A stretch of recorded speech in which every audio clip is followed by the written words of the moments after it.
Welcome to EFT MBA Mastering Business Acumen with the help of EFT business experts. Learn the marketing, mindset, and skill set you need to create the EFT coaching practice of your dreams. Visit www.eftmba.com for more information. And now, here's the EFT training team that embodies the art and science of EFT. Alina Frank and Dr. Craig Weiner. This year, the 4th annual EFT Northwest Tappers Gathering will be held March 1st at Bastyr University. Each year, we raise thousands of dollars for EFT research. This year, we're very proud to support some fascinating research that's being done with gene expression and EFT. We have a wonderful variety of speakers and presenters, and I am one of them this year. I'm going to be talking about my journey of working through my own abundance issues and really sharing with the audience just what I've done to help myself and many of my clients transform their relationship to money. And so now I'd like to present you with each of our other presenters, have them talk a little bit about what they'll be sharing at the 4th Annual Tappers Gathering in Seattle at Bastyr University. Hope you can join us. We have some early bird specials and bring a friend specials running right now. Welcome, Brian Rohr. Thank you so much, Alina. Good to hear from you. It's been a while. I follow you on Facebook. You're doing a lot of wonderful things. And I remember when I met you, and gee, it's got to be like 7 or 8 years ago. It was 7 years ago. Wow. Yeah. So I met you at an EFT training that I did with Dr. Kia Emmerglick in Chicago, and one of the things that you were very, very passionate about then was storytelling. And so I just thought it would just be so much fun to have you come and present, and I'm so glad that you were available.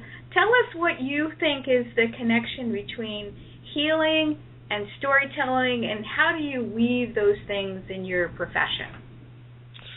Well, that's a great question. So for me, the storytelling, I love all kinds of storytelling, love all kinds of aspects of the oral tradition. What I'm particularly drawn towards is what I call the old stories. So there's the old myths, the old folk tales and fairy tales from many different cultures. Mm-hmm. And one of the things that I love about these stories so much is that they're the ones that have lasted, right? There's a lot of stories that have been out there, but these are the ones that have lasted for hundreds or thousands of years, and they have because they speak to something very particular in the human condition. Mm-hmm. And they speak to our lives, they speak to healing and our own unique journeys that we go through in the bigger, world and the bigger archetypes of our lives that connect us to each other. Mm-hmm. And so with the healing arts in particular, one of the things that draws me to the healing arts, and one of the things that I'm so interested in is people's life, their own life paths. What is the medicine that each one of us have come and brought forward into this world? Mm-hmm. What are our gifts? What are our strengths? And they're not always traditional. Mm-hmm. They're not always obvious, and they're not always our careers. And that's kind of my take on EFT. I mean, people come to me for a lot of different reasons, but always the perspective that I come from, whether we speak about it specifically or not, is how by you, the client, coming to me, can we together find a way to help you live your life's dreams, live your life destiny, live your life path. Sometimes I call it our weird. We use the word weird in a very particular way in our culture, but it comes from the Anglo word that's spelled W-Y-Y-R-R-D. And what it actually means is a person's very crooked and turning specific life path that only each one of us are on. It's our own personal weird that we follow. Mm-hmm. And so that's what I want to bring people to. And I want to bring people to it through storytelling. I mean, these stories really talk about that in a big way. I want to bring it to people through EFT. When I was doing massage and Reiki a lot more, I wanted to bring people to that, through those modalities. Mm-hmm. To me, they all connect in that way. They all connect in that realm. Mm-hmm. And so, yeah. Yeah, well put. Well put. I'm going to have to remember that. Weird. Yeah, I love that. I love that. And I wanted to. I was really curious. Like, where do you think you got? Is that like a storytelling gene that you got in your family? Like, how did that love and that passion for storytelling develop, or how is it inspired, or where do you think it came from? Yeah. So I did not necessarily grow up with a lot of storytelling, and it didn't necessarily get passed on through my genes, or at least as far as I know of. Mm-hmm. It was, I had an interest in storytelling just because I found it interesting.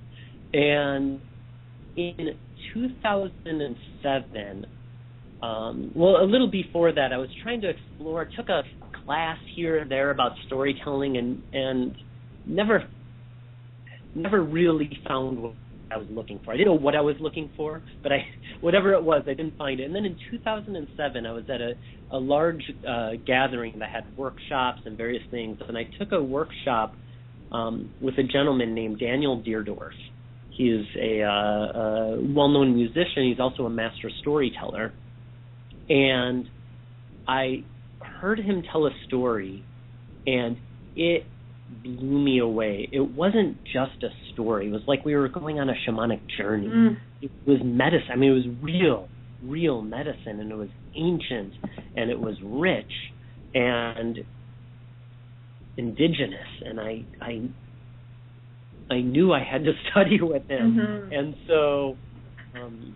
And so there's a lot to that story, but to kind of cut out a lot of it, I ultimately moved to Port Townsend, Washington, which is where I've been living for the last 6.5 years, to study with him in the art of ritual and in the art of storytelling. Mm-hmm. Yeah, I know that he's an inspiration for a lot of people, and I watched him speak about veterans, and that's something that he feels kind of a kindred spirit for, right? Yeah, for veterans. Yeah, it does, for sure. I mean, most definitely.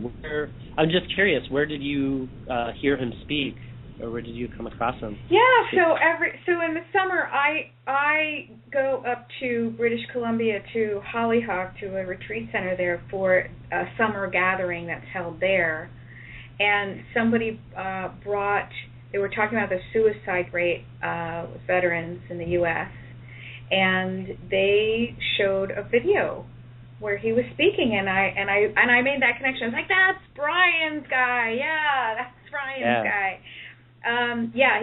He was very powerful. Yeah. I was at that talk in the we call it the mandorla, where the fire was. Mm-hmm. Yep. And everything. It's very powerful piece. Mm-hmm. And he's also in a totally different way, different manner, very interested in healing and the healing arts and bringing us back to our depths, which, so often, and this is part of my belief as well, so often, a lot of times with healing, we often talk about the upward direction. We often talk about moving up, mm-hmm. Getting higher and feeling better, and it seems to be this elevation up. And part of my belief and some of what I've learned from Danny is the importance of also going down. Mm-hmm. And, to the shadowy places, to the places that aren't always so easy and difficult. And with EFT, a lot of times we're invited to go there. Right. You know, we're invited to really feel what's going on, not sidestep it. Sometimes it may be a little too traumatic, so we could dance around it if we need to. But you know, part of the magic of EFT is the tapping and the energy work that happens, and I think part of the reason that's so successful is when we can allow ourselves to go into it, even if just for a moment. Right. And not be, as practitioners, not be scared to lead people there. Right. So. For sure, it is. It is part of the good work of this and many other modalities, and I can definitely see how sharing and connecting with others in the verbal just would absolutely, you know, give people a sense of a looking back, reflecting of their own pain and suffering, and hearing someone else take like you do, just take myths and old story and speak in a way that makes us really see that it's all the human condition, that just different aspects of the pain that we all go through, right, and the journeys that we go to. Yeah, and you know, one of the things that the old stories have taught me, and maybe this might be controversial with some who practice the healing arts and practice EFT, I don't know, is I don't necessarily believe all of our wounds need to be healed. And, or need to be moved away. I think some of them carry the medicine that we're to help bring. And I'm trying to articulate this in a good way. And I think in every person, there's that deep place that maybe we can almost call a void, and that in our quick culture that we live in right now, we often want to fill up. Or at least I notice this with myself and with others, this want to fill that up because it's uncomfortable. And being in the place of just holding it and knowing it and owning it and not trying to move away from it so quickly. I think there's wisdom in that. No, for sure. I get what you're saying. You know, I think of the wounded healer archetype for sure. Absolutely. And that doesn't mean to say we need to live with the unnecessarily with pain or physical or emotional wounding that we don't need to carry anymore. But I think there's some things that we consider pain or uncomfortable that is part of being human as well. Right. So I don't know if any of that makes sense. It does. It's totally, yeah. I really do appreciate you saying that, because I do think it is controversial, and you look at what people say about illness and disease, and it's like let's go for the magic bullet and let's get rid of this. And there's so many lessons in the journey, and profound life lessons, complete change and transformation of one's path. You know, just going along, and then you're hit with something, and it changes every aspect of who you are. So, Brian? Yeah. Oh, okay. Good. I thought I had lost you because I know the connection's kind of sketchy today. I wanted to thank you so much for joining me. I really look forward to having you present. I can't wait to hear your presentation. And we look forward to spending a day with you. And I know it's going to be fantastic to hear you at the when we have our general day, when you have your presentation. But I know you're gonna be surrounded by people during our little networking breakups. They're just gonna want to just drink you in. So thank you so Wonderful. much. I'm so much looking forward to it. All right, I'll see thank you, Alina. See you March 1st. Greg Warburton from Corvallis, Oregon. Hi there, Greg. Hello, Alina. How are nice you to today? talk with you. I'm great. I'm sitting in a sunny window with snow on the ground in Corvallis, which is quite unusual. Yeah, it is. It is. We've been getting a lot of cold weather here in the Pacific Northwest, which is unusual. So, Greg, I'm very excited about your presentation at the gathering, and it's going to be on sports performance and EFT and energy psychology techniques that you've been using. And I'm just curious, how did you get into that? Well, it all started with my mental health background. I've been a mental health counselor with kids and teens and families for 30 years, and around the year 2000, I started looking for other methods because with what we typically call emotionally disturbed kids or children with troubling behaviors, simply talking to them, I had created some effective language, but talking wasn't enough. Mm-hmm. So I started looking for other methods, and quite literally at the time I decided to do that, I had a flyer for thought field therapy come across my desk. Mm-hmm. I'd heard of it but never engaged in it, and there were two presenters in my town, or near my town in Salem, Oregon, who said, come spend your money with us because we spend our money training with all the best people in the energy psychology field around the world.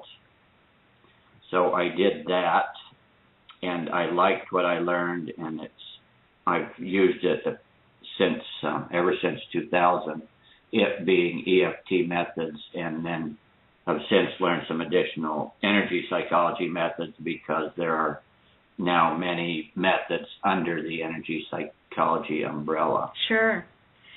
And so how did you get into the athletics in particular?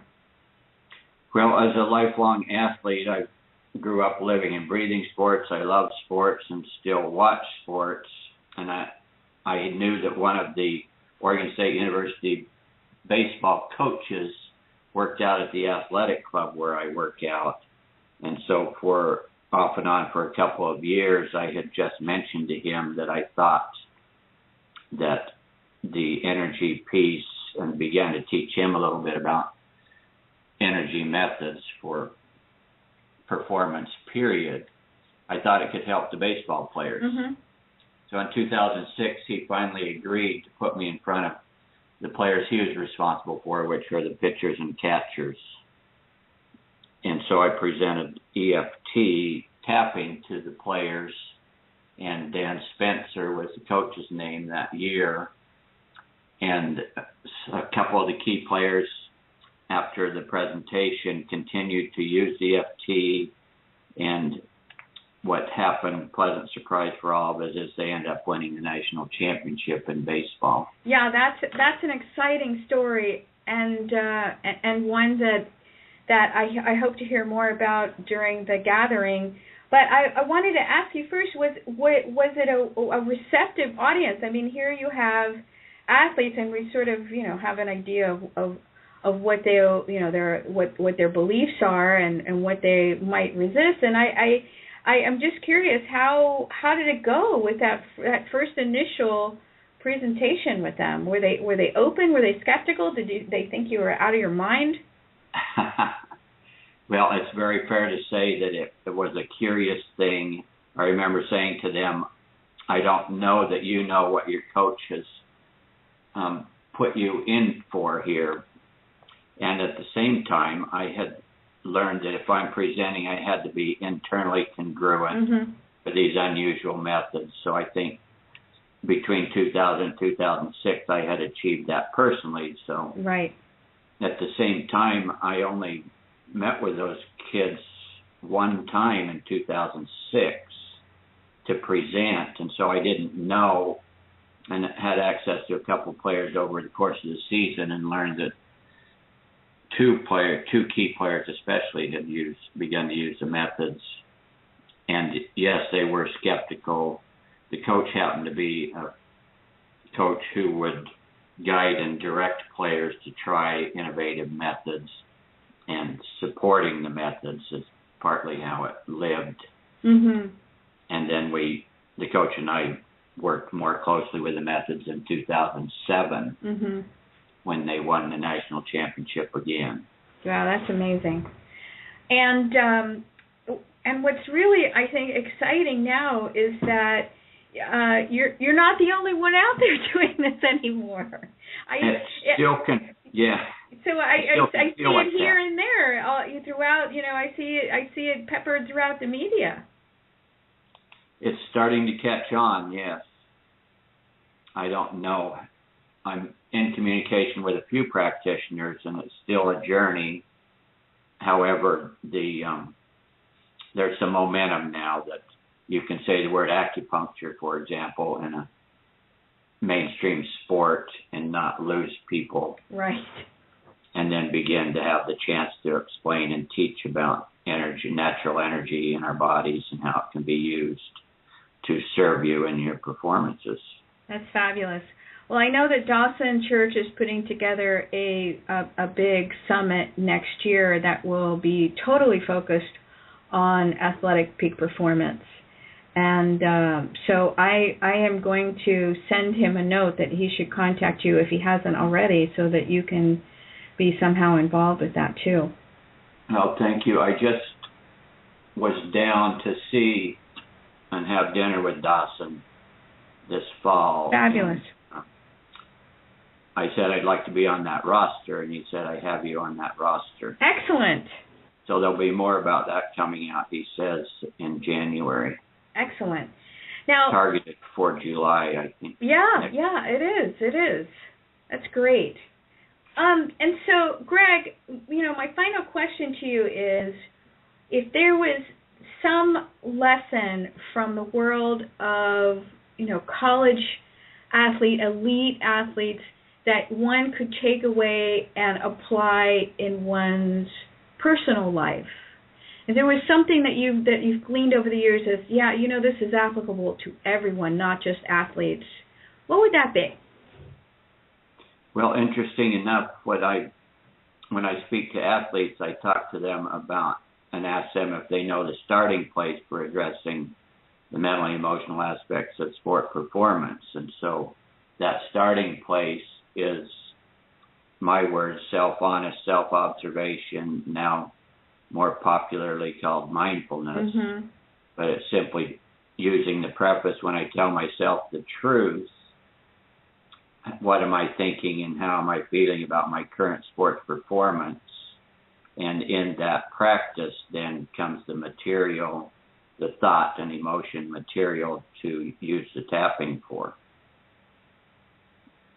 So that's been just kind of a single 1-2 step. Sure, and process. Everyone can apply that in every area of their lives. How, what am I really feeling and thinking and expressing in my business life or in my relationship with, my romantic partner. Indeed. I mentioned to the athletes that please consider generalizing these skills to not only the athletic field, but the classroom, relationships, and life. Fabulous. Well, it's been a pleasure talking with you today, Greg, and I really look forward to seeing you in March. Okay, and now I'd like to introduce to you my friend, fellow Whidbey Islander, and a fabulous trauma educator, Suzanne Fagel, who will also be presenting at the Tappers Gathering. Hi, Suzanne. Hi, Alina. So I really have wanted you to speak at the Tappers Gathering for the last 2 years. I'm glad that you're available. I just think that people need to know more about trauma, about the work that you do, and for most people, I think they don't even have a good sense of what trauma is. Yes, it is a relatively new field, but the last 10 years of neuroscience research has taught us that trauma is something that, first of all, registers first in the body And a lot of people think of trauma as a mental issue, but in fact, its primary location is in the body, and it involves a sensation of feeling in overwhelm with no possibility of getting out of a situation. But it registers always first in the body. It's a bodily sensation of either fear or panic or shutdown, freeze. So it doesn't have to necessarily be that something is happening to the body for this to take place. It's just it could be. It could be a physical assault or some kind of medical procedure, but it could also be something that someone has seen or experienced in a relational sense, but the first registering of it is in the body. Mm-hmm. And so how do you see that EFT is able to help with trauma? Well, what we talk about in the trauma field by way of helping people to heal is restoring what's called neural regulation, or a sense of calmness and peace and safety. And EFT is therefore is a neural technique for restoring that regulation of the nervous system. And if you think about it, there are a lot of different aspects of EFT that point to that. First of all, just being in the presence of someone who is kind, calm, and who themselves is regulated in their emotions is a kind of entrainment that allows the person to calm down right there, just by being in another person's presence who is calm and loving and non-judgmental. Then secondly, tapping is a physical technique. We actually work with the meridian points, and we actually use our fingertips, and in doing so, it therefore becomes a somatic trauma release technique. So those two things primarily are the reason why EFT is such a good fit for releasing trauma. Do you think that some of the so this is just one of the different things that you show when you're teaching about trauma, when you're educating people? This is just one of the things that you teach them. What do you think is if there's something that connects all the different things that you teach? If there's a thread of something in common that they all have, what would you say that is? The work to de-stress the body and to help release any pent-up energy that has been frozen in the body as a result of an unpleasant experience that feels overwhelming. And the thing with trauma is it's a very subjective, individual thing.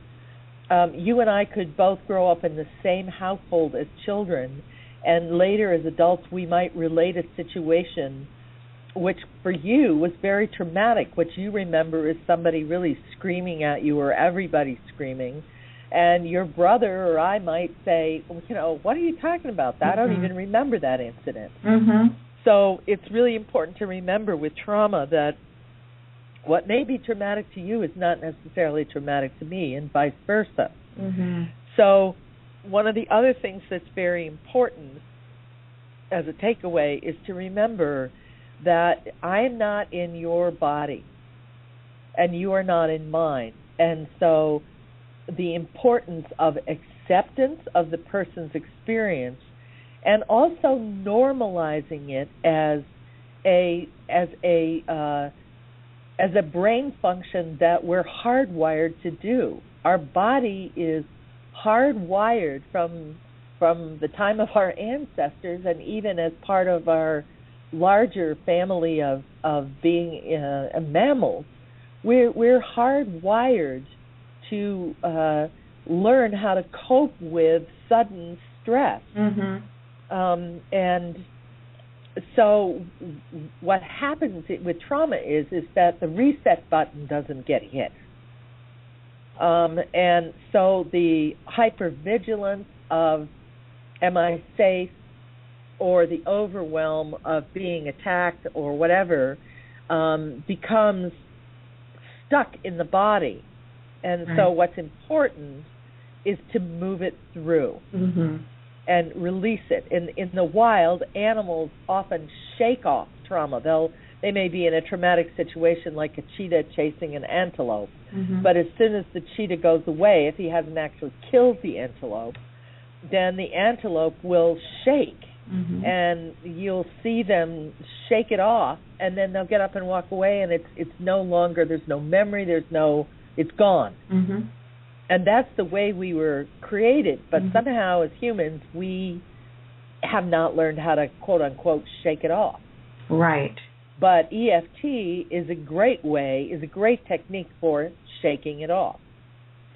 And Suzanne, have you ever met a person on this planet that hasn't had some degree of trauma? Because I know in our culture especially, we're like, oh, trauma, what's that? No way, I haven't experienced anything horrible. Well, again, it's a spectrum.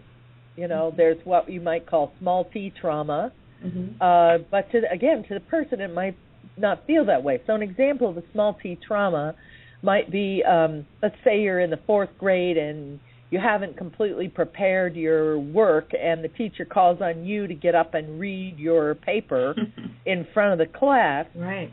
And you're just like, ugh, because you feel overwhelmed because you're not prepared, and et cetera, et cetera. So to that child, that's a pretty major trauma at the moment. And that might manifest later in your work or in your business if you're called upon by your team at work to get up and give a report. And you may find residual body signals of extreme nervousness about having to present in front of the group. Now, that would be a trauma, but it would be what I would call a small t trauma, in the sense that it does not render you dysfunctional in all areas of your life. The other extreme of that would be PTSD, post-traumatic stress syndrome, where you're so disabled by the body's inability to move through the stuck places that you find it very hard to navigate the world in almost all areas of your life. So as you can see, those are two ends of the spectrum, and there's everything else in between. So yeah, I totally get that it could be just small things that we dismiss can have a lingering impact throughout our lives, and certainly those people that have experienced those bigger T traumas, there's definitely more to do in that area.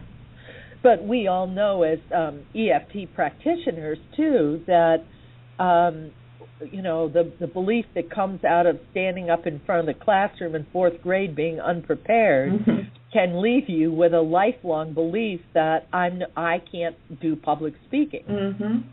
And so then tapping with that might be all that's needed to clear the trauma, or working with that incident so that all aspects of it are cleared. Great. But it could be done in one session, is the point. Right. And now you've released that person to be free to express themselves in their full creativity in the middle of a team meeting at work. And so it's to everyone's benefit, not just theirs. Absolutely. Well, I really look forward to seeing your presentation at the gathering. Thank you for joining me here today. Yeah, I'm looking forward to it myself. All right, and our next presenter is going to be Clara Sedlacek, and she's up in Vancouver. And I've known Clara for a few years now. She's got a wonderful energy about her, a lot of enthusiasm, and it's perfect for what she's talking about. Clara likes to do work with children and parents, and with a particular issue or set of issues. So let me bring on Clara. Hi, Clara. Hi, Lena. How are you? I'm doing really well today. So, Clara, tell us a little bit about what you're going to be speaking on at the gathering. Right. I will be speaking on application of EFT and matrix reimprinting and a few other techniques on ADHD and family dynamics and how that can help families. Wonderful. I'm fascinated to find out how people get into particular niches and areas of specialization within EFT. So tell me a little bit about how you got involved with this particular thing. Well, I kept looking around and nothing seemed it. Even, things that were pretty obvious weren't there, like the passion wasn't there, and someone I kept being dragged to like family and children, and I wasn't sure what it is until you kept asking me like, what specifically would you like to work with, and then I realized that I had ADHD my whole childhood and how that actually influenced me, and that even helped me to find a way for to look for EFT. So I was like, well, that seems like it's always been there, I just didn't want to see it, and that my own experience kind of opened the door of of questions, and then I kind of pursued it more, and now I'm getting, it's like whenever you start a niche, it's uninformed enthusiasm and optimism, and now I'm in the informed realism, so I'm realizing how much work there is and what needs to be done, and what the clients need and what the families are capable of doing. Right. I had an idea, that you just come and show them EFT and everybody will do EFT, and yeah, not that way. Right. There's more involved. So let me ask you, when you work with families, what do you think the biggest obstacle is? What do you think finally has them break down and say, okay, nothing around me that I'm being exposed to is really helping. I've got to go find something else. There's got to be more. What do you think is the breaking point for most families that have children that have these issues? I would say it's the lack of their child's well-being, that no matter what they've done, tried, like they have such a passion for their child, but the child's not getting better. So at that point, I'm in the process of working with a lawyer, and she was like, I don't care, what, I didn't care what are you going to do, it's just you're so desperate that anything that would make it better for us, we would do. And now she's using, after a month, she's been using EFT with her son, and they are pretty much my model family, how it should be. Oh, that's lovely. And, I never thought she would, she would be the family, because obviously you have a lawyer with all these objections, but she is very dedicated to her son's well-being and to her family general level of peace and happiness. So when there's a child in the family that has those particular set of issues, and I mean there is a full spectrum here, everything from just having a kid that's got a lot of energy to somebody that's really being diagnosed with serious levels of attention deficit disorder. So how do you see that this affects the family as a whole? So you like to work with everyone. You're not just working with a child. How do you go about doing that? And is there any objection to doing that from the families? There's usually a kind of a hesitance from the involved parties or from parents initially. Because nowadays, I guess the mainstream is providing this, quick fix that child gets medicated and parents then can go back to work, and they don't have to, quote unquote, they don't have to worry about it anymore. But the parents that want to take it to the next step, then are willing to see how much they can be involved. And as the spectrum varies, there's always a different. Some parents are just okay. Some parents need a lot of strategy. Some parents need a lot of stress release. Some parents' buttons are pushed so much that they need themselves. Yeah. Severe EFT intervention before we even go to the child. So it really varies. But there's always fears with the parents that, lock the children, and because the kind of a catch-22 of ADHD is that the children are more sensitive to anything emotionally and physically, mm-hmm. so they can sense the energies around them much, much more. Mm-hmm. So the parents' worries are then kind of directly, even though if they are not spoken, they are directly transferred to the child, and they kind of keep the system energetically stuck. So, from day one, going into this niche, I knew I can't just come in and say, give me your child, and it sounds really wonderful, but, even just doing EFT with the child doesn't have that much impact mm-hmm. if the parents are not involved. Yeah, that makes a lot of sense, and we hear people that work with animals say that all the time, that most of the time they've got to work with the whole environment, including the pet's human companions, because what they feel is definitely picked up by animals. So these that these children are particularly sensitive to the energies. Mhm. Yeah. Just working with the parental buttons has reduced the amounts and the levels of the meltdowns in the family drastically. Mhm. Like the parent would say, before we would have an hour-long meltdown, he would be on the floor, destroyed, and I wouldn't know what to tell him, and I would be, when he was triggered, she would be telling him that he's never going to graduate university while he's like 12 years old, trying to wrap it up. So educating and also providing her the tools to not to be triggered. She said the last meltdown was 5 minutes and they calmly talked about it. And so, with EFT, as with any healing, or I guess with ADHD, you can take it many ways. But the families that take the advantage is actually like retrospectively looking at what can be improved. Like take it as kind of a mirror of their family situation. Those families thrive. Mm-hmm. But there's always people that don't want to do that step and look inside, and then, I guess they can use other interventions that are suitable to them. Right.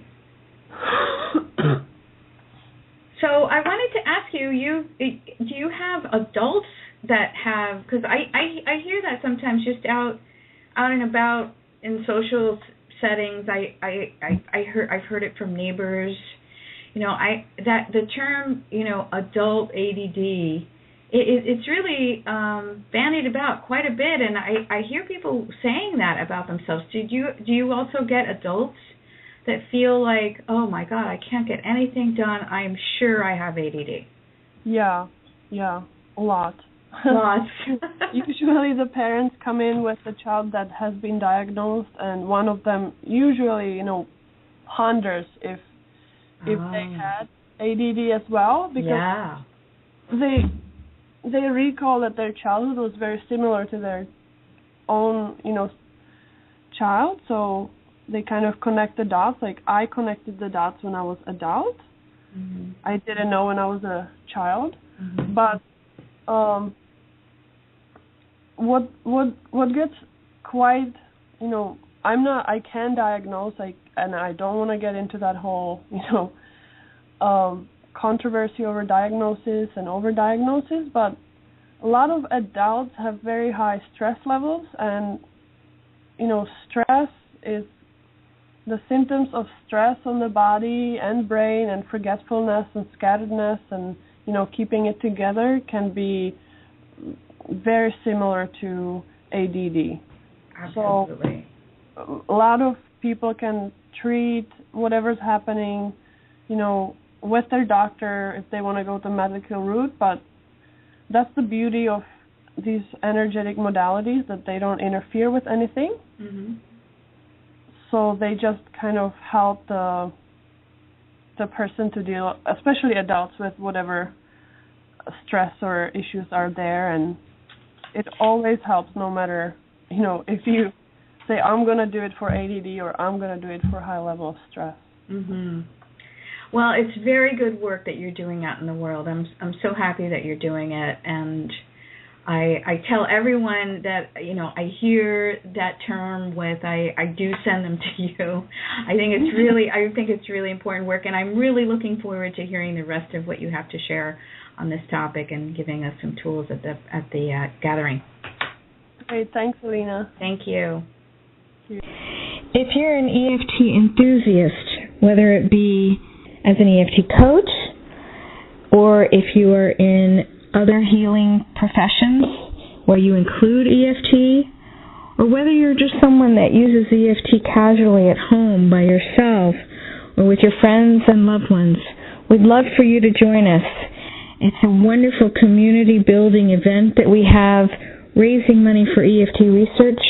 If you do this professionally, by all means, bring all of your business cards and brochures and be ready to tell the community what you're doing to help spread the message of EFT. There's also information on our website about lodging at the Bastyr University dorms and registration, along with the early bird and bring a friend discounts. So go check us out at www.nwtappersgathering.com. Hope to see you March 1st.